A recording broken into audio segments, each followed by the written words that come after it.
Kibbutz Yad Mordechai bordering the Gaza Strip. This beautiful place is mostly famous for its honey factory and its museum. But on October 7, it became famous for another reason. It was one of the communities attacked by Hamas terrorists. They were planning to come in here, the fully equipped RPGs and all the rest.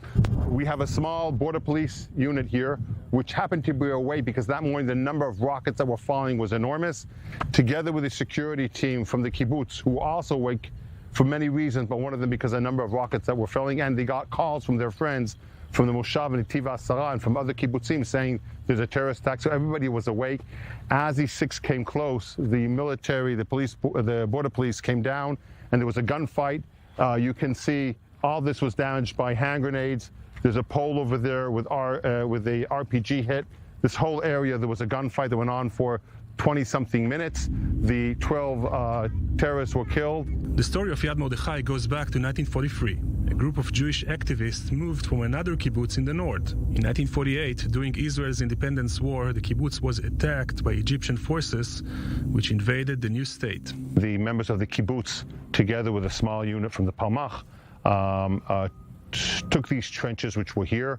These are the original trenches, and the idea was that they had to stop the Egyptian army for several days until the new army, the new IDF that was just being established, was able to come down south with its forces, prepare itself north of here in a junction called Ad Halom, up until now, which is just north of Ashkelon, and then be ready and prepared for the Egyptian army to come to block them from entering into Israel.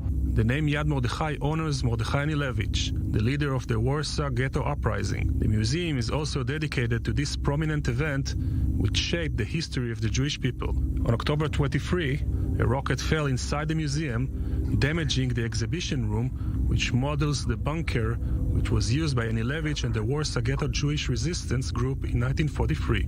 The missile rocket penetrated the ceiling and came in right into here, landed in here, and that's why you see this whole area damaged. And we covered the entrance because of rain, but beforehand light came in. The whole museum was flooded with water.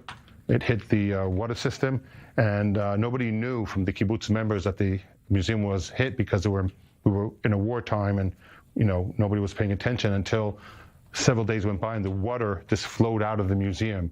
So the museum was significantly damaged, was actually under the water, and that's why we're in dark right now. No electricity, no water. Ironically, IDF troops who came to secure the kibbutz a few weeks ago were stationed inside the trenches used in the Independence War, creating a direct line between 1943, 1948, and 2023.